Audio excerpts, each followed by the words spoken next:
देखिए टॉपिक हमारे पास है young double slits method. Young double slits method या यंग डबल स्लिट्स एक्सपेरिमेंट।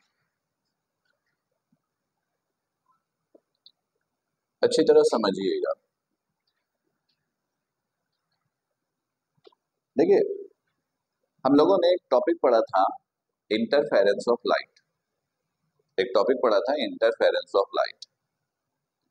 उस टॉपिक में मैंने आपको बताया था कि टू लाइट रेज जो मोनोक्रोमेटिक हो, कोहेरेंट हो और कॉलीमेटेड हो, जब वो कंबाइन होती हैं, मिलती हैं, तो फ्रिंजेस बनाती हैं। क्या बनाती हैं?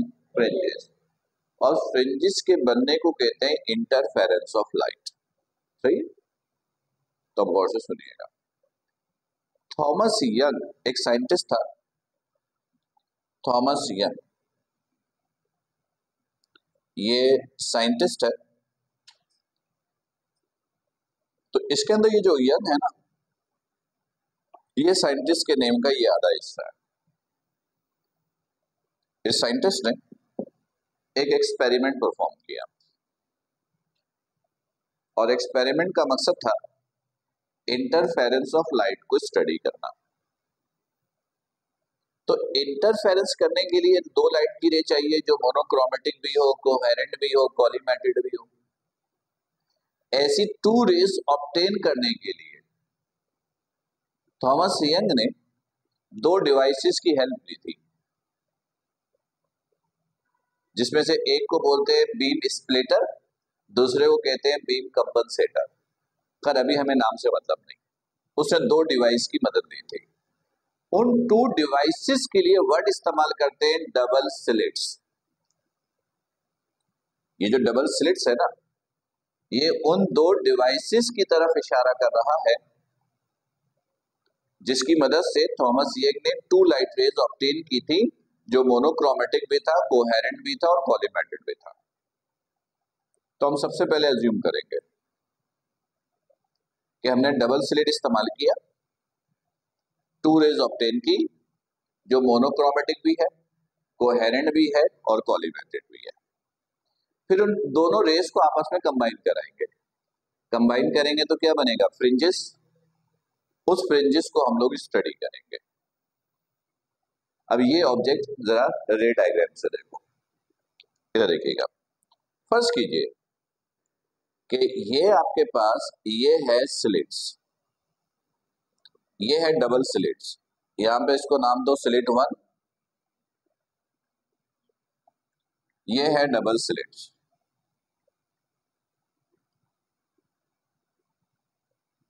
ये देखिएगा, इसको नाम दीजिए स्लिट 1, स्लिट 1, और इसको नाम दीजिए स्लिट 2। This is slit 2। और इन दोनों के दरमियान ये जो डिस्टेंस है, ये जो डिस्टेंस है, ये डिस्टेंस आप ले लीजिए डी। ये डिस्टेंस क्या है? डी। ये स्लिट्स है। ये क्या है? स्लिट्स। हम अज्यूम करें कि इन दो स्लिट से दो रेस ऑब्टेन की गई है, जो मोनोक्रोमेटिक भी है, कोहेरेंट भी है और कॉलीमेटेड भी है। और वो दोनों रेस आपस में जहां पर आकर कंबाइन हो रही हैं उसको कहेंगे स्क्रीन। तो ये फर्ज कीजिए ये स्क्रीन है। ये क्या है? स्क्रीन। ये रेस यहां से निकलकर यहां पर आकर स्ट्राइक कर रही है। ये पहली रे, ये दूसरी रे, ये दूसरी रे, ये दूसरी रे है। ये जो सारी वर्किंग आप करेंगे ये आप स्केल की मदद से कीजिएगा ताकि ये लाइनें बिल्कुल स्ट्रेट हो।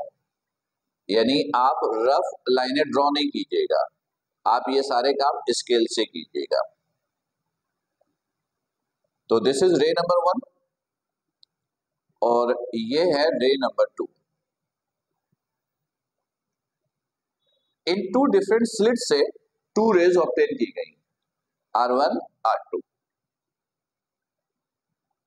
ये दोनों रे स्क्रीन पर आकर कंबाइन हुई तो क्या बनेगा, फ्रिंजेस।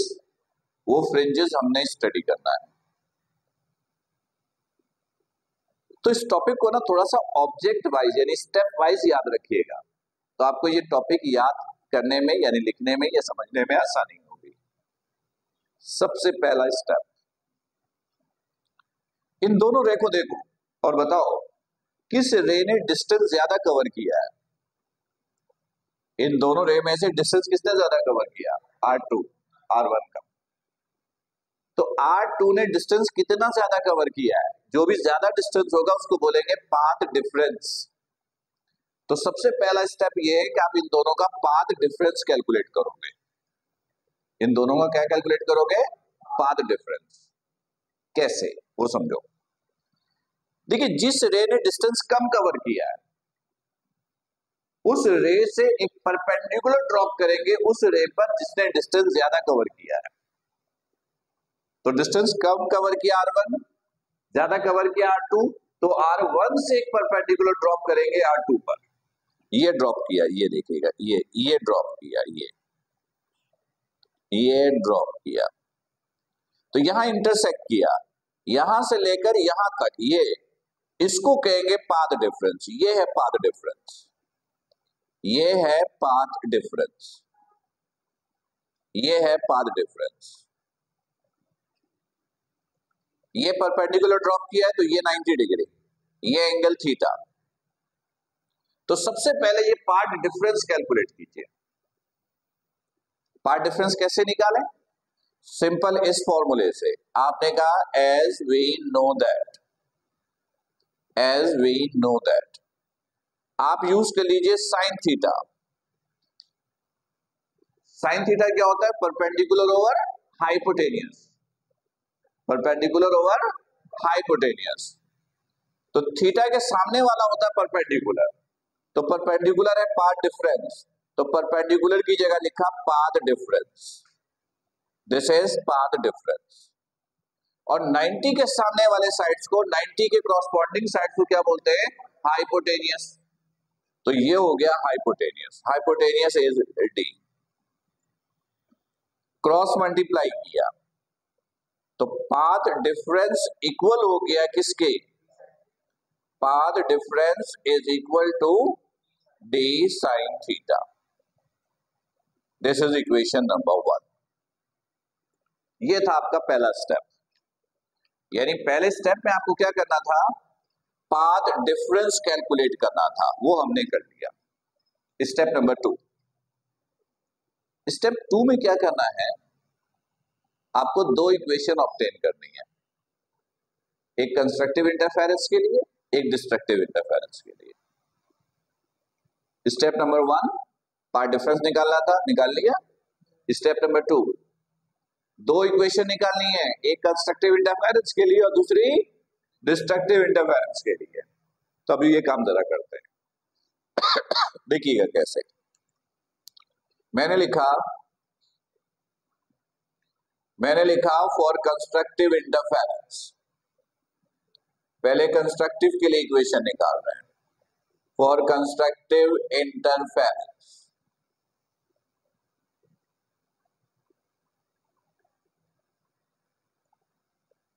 देखिएगा, मैंने लिखा in constructive interference,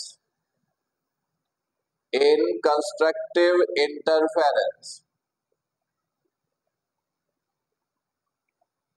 constructive interference, याद है पाथ डिफरेंस किसके बराबर था कंस्ट्रक्टिव इंटरफेरेंस में, एम लैम्डा के। कंस्ट्रक्टिव इंटरफेरेंस में पाथ डिफरेंस का फॉर्मूला क्या था, एम लैम्डा। और एम की वैल्यू मैंने ऐसे डिफाइन की थी, M is the number of fringes 0 1 2 3 and so on. This is equation number 2। Equation 1 और 2 को कंपेयर कर लो, 1 और 2। देखिए ये भी पाथ डिफरेंस के बराबर, ये भी पाथ डिफरेंस के बराबर, तो ये और ये आपस में क्या हो जाएगा, इक्वल। तो आपने कहा कंपेयरिंग इक्वेशंस 1 एंड 2, तो ये भी पार्ट डिफरेंस, ये भी पार्ट डिफरेंस, तो ये और ये आपस में इक्वल, तो आपने कहा डी साइन थीटा बराबर हो जाएगा किसके, एम लैम्डा के। ये इक्वेशन ए का नाम दिया। ये कंस्ट्रक्टिव इंटरफेरेंस के लिए इक्वेशन आ गई। अब इसी तरह एक इक्वेशन ऑब्टेन करो डिस्ट्रक्टिव के लिए, तो हेडिंग डाला मैंने for destructive interference, for destructive interference, for destructive interference.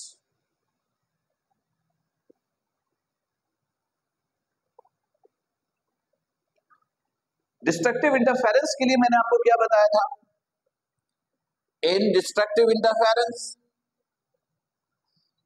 In destructive interference, वो मैंने आपको ये बताया था, path difference is equal to m plus half lambda, m plus half lambda,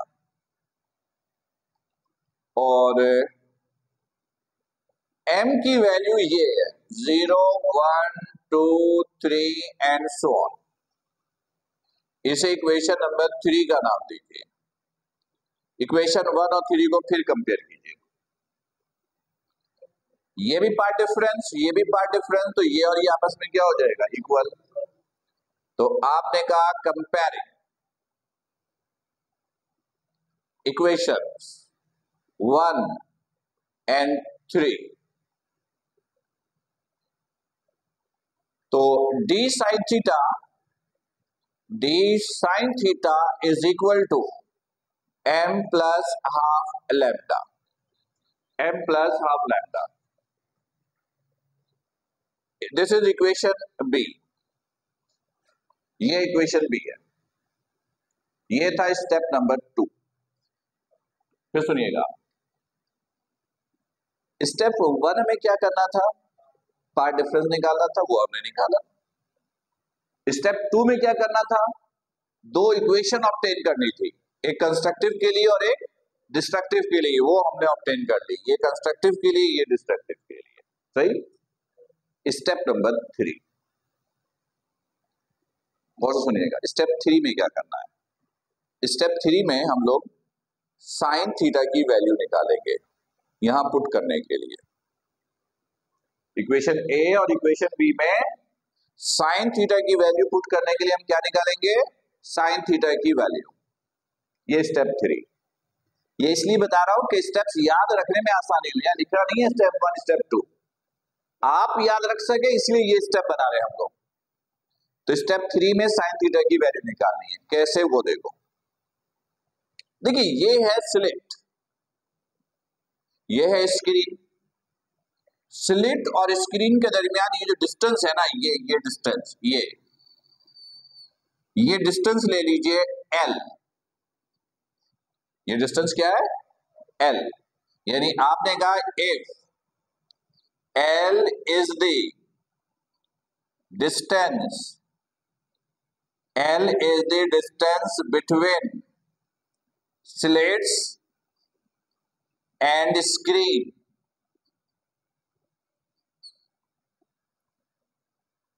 slits, ये स्लिट्स है, ये स्क्रीन है, स्लिट्स और स्क्रीन के दरमियान ये जो डिस्टेंस है ना, वो क्या है, L।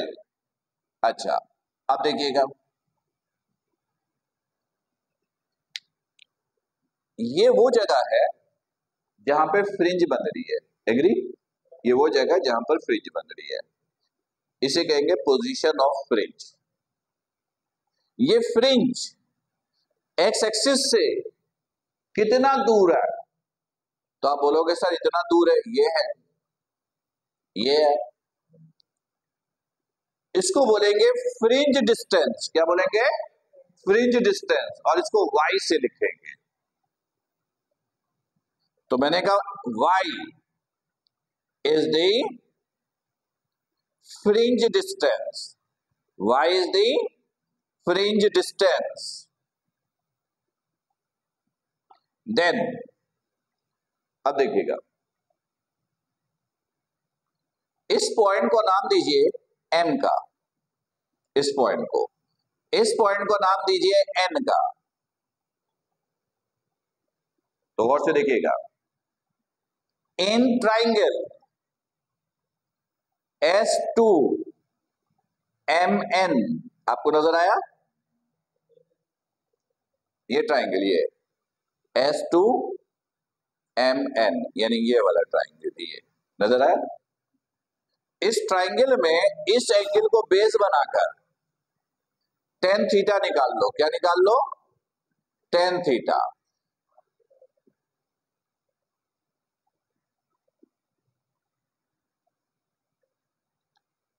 tan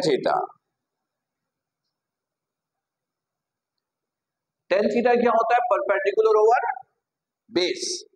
tan थीटा क्या होता है? Perpendicular over. तो ये जो ट्राइंगल आपने लिया, ये एंगल को बेस बनाया, तो इसके सामने वाला परपेंडिकुलर, और बेस कौन होगा? L। परपेंडिकुलर ओवर बेस यानी y ओवर L। तो आपने लिखा tan theta is equal to y over L। यानी तो कोई इशू?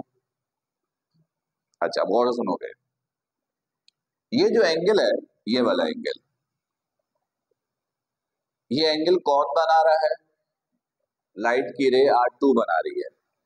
कहां से बना रही है? एक्स एक्सिस से। ये एक्स एक्सिस है, ये रे R2 है, ये R2 एक्स एक्सिस से ये एंगल फॉर्म कर रही है, ऐसा ही है। याद रखिएगा, लाइट की रे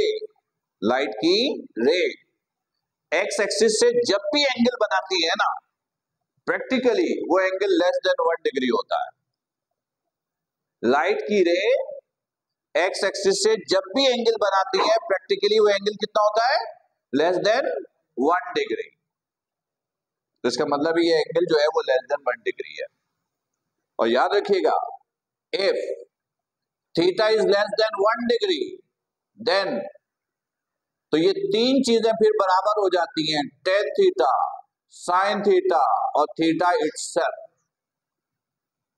यानी याद रखिएगा कि जब थीटा की वैल्यू लेस देन 1 डिग्री हो, तो ट्रिग्नोमेट्रिक रेशियोज की आइडेंटिटी है, प्रॉपर्टीज है कि जब थीटा की वैल्यू लेस देन 1 डिग्री हो तो tan थीटा, sin थीटा और थीटा खुद, ये तीनों आपस में क्या हो जाता है?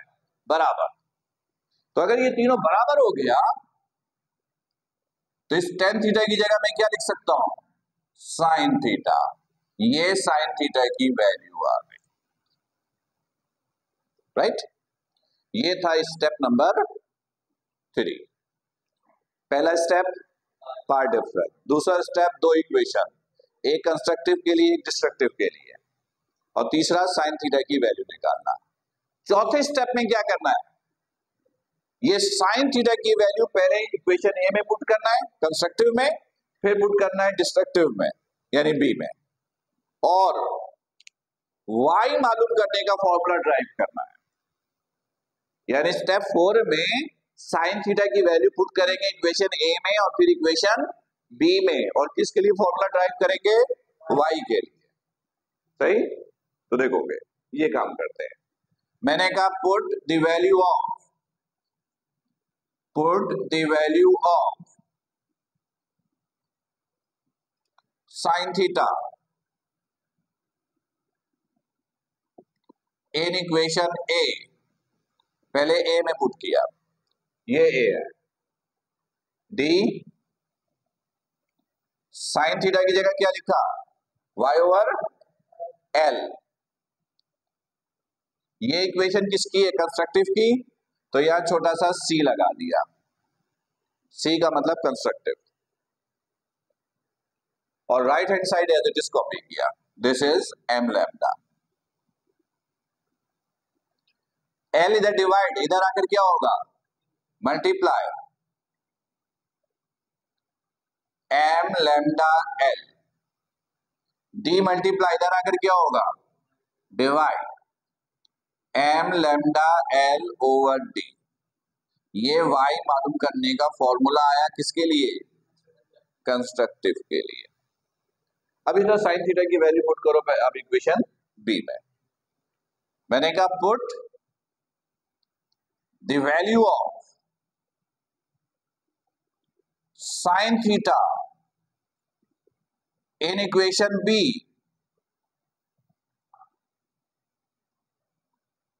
ये इक्वेशन बी दी साइन थीटा की जगह वाई ओवर एल। ये इक्वेशन किसकी है? डिस्ट्रक्टिव की। तो यहां छोटा सा D equal to M plus half lambda.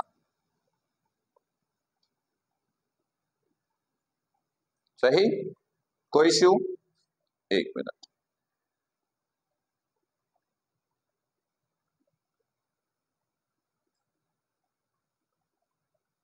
सही? यहां तक कोई इश्यू? अगेन एल इधर क्या हो रहा है? डिवाइड। इधर आकर क्या होगा? मल्टीप्लाई। तो ये हो गया D Y D is equal to M plus half lambda L. D multiply इधर आके डिवाइड। तो ये हो गया M plus half lambda L over D. ये डिस्ट्रक्टिव के लिए y मालूम करने का फॉर्मूला, और ये था स्टेप नंबर 4। पांचवा और आखिरी स्टेप जरा समझोगे। देखो, दो लाइट की रे जब मिलती है तो फ्रिंज बनता है। कितना फ्रिंज? एक फ्रिंज। अब गौर से सुनिएगा कि जब आप कोई एक्सपेरिमेंट करते हो तो कोई रूल है कि एक ही फ्रिंज बने? हजारों फ्रिंजेस बनती है, हजारों। ऐसे समझो, ये लाइट इतना डिस्टेंस लो, इतना 1 सेंटीमीटर, इसके अंदर कितनी लाइट की रेज होती हैं? हजारों लाइट की रेज होती है। तो अगर दो लाइट रे से एक फ्रिंजेस बना रहे हो तो सोचो कितनी फ्रिंजेस बनती होंगी। वो अलग बात है कि हम लोग स्टडी करने के लिए एक फ्रिंज लेते हैं क्योंकि सबका बिहेवियर एक जैसा होता है। तो अब अज्यूम करो कि बहुत सारी फ्रिंजेस बन रही हैं, number of fringes are producing है। आप उनमें से कोई 2 कंसेक्यूटिव फ्रिंजेस कंसीडर करो, तरतीब में कोई 2 फ्रिंजेस कंसीडर करो, 1 2 या 9 10 या 50 51 या 140 141, एनी 2 कंसेक्यूटिव फ्रिंजेस। तो नॉर्मली हम लोग कौन सा 2 कंसेक्यूटिव लेते हैं? 1 और 2। तो मैंने लिखा consider 2 consecutive fringes, m is equal to 1 and m is equal to 2, 1 और 2। अब जिन 2 फ्रिंजेस को आपने कंसीडर किया है ना, इन दोनों के लिए आप y निकाल लो, फ्रिंज डिस्टेंस निकाल लो किसी एक से, या तो कंस्ट्रक्टिव से या डिस्ट्रक्टिव से। और जब आपके पास 2 ऑप्शन हो ना, कंस्ट्रक्टिव और डिस्ट्रक्टिव का, तो बेटर चॉइस होता है कंस्ट्रक्टिव। अगर आपको लाइफ के किसी स्टेज में 2 ऑप्शन हो, एक माइनस एक प्लस, तो फितरत है, नेचर होनी चाहिए कि आप प्लस को कंसीडर करो। तो आप इन दोनों में से कोई भी एक लो, तो ऑब्वियसली हम कंस्ट्रक्टिव लेंगे। कंस्ट्रक्टिव के लिए हम लोग ये दोनों फ्रिंजेस अप्लाई करेंगे। ऐसे देखोगे, मैंने कहा हेयर वाई सी बराबर है M lambda L over D, यही है। पहले m1 लिया, if m is equal to 1, तो इसको ऐसे लिखेंगे y1। पहले इसका नाम था fringe distance for constructive interference, अब ये हो गया फ्रिंज डिस्टेंस ऑफ 1 फ्रिंज।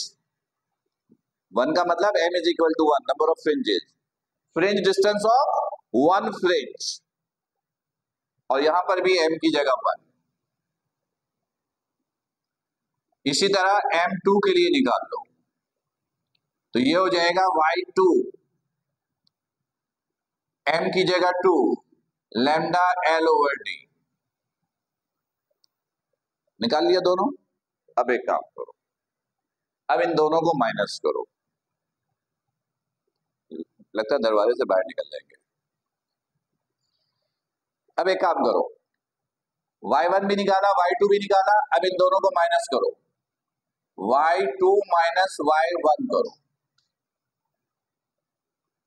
इसको पढ़ेंगे कैसे, देखो, माइनस का मतलब डिफरेंस, माइनस का मतलब, तो आपने लिखा द डिफरेंस,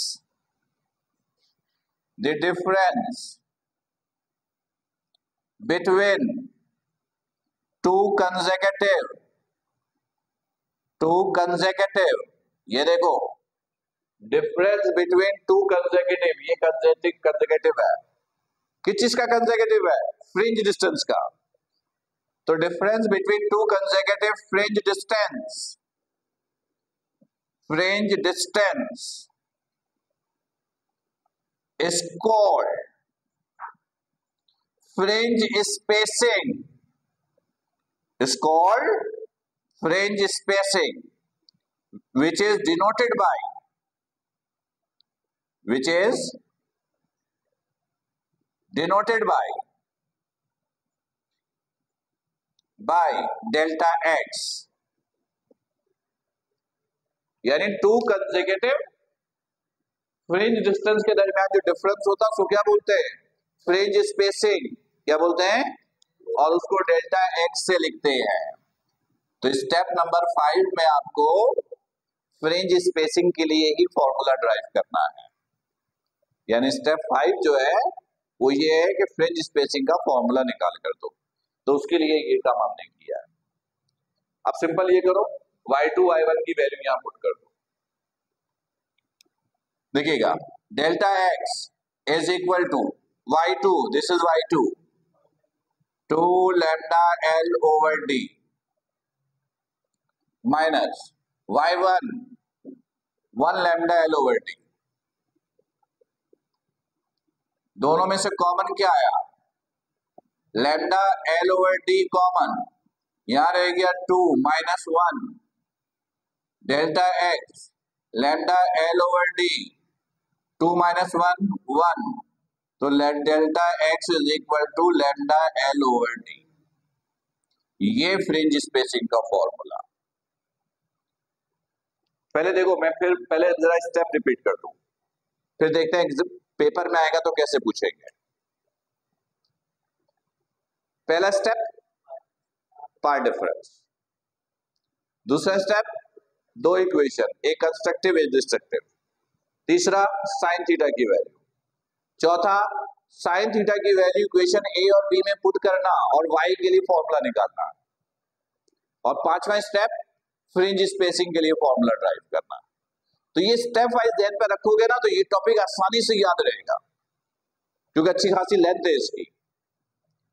और ये पेपर में आएगा तो हम आपसे पूछेंगे what is young double slit experiment, by using this experiment write formula for the fringe spacing।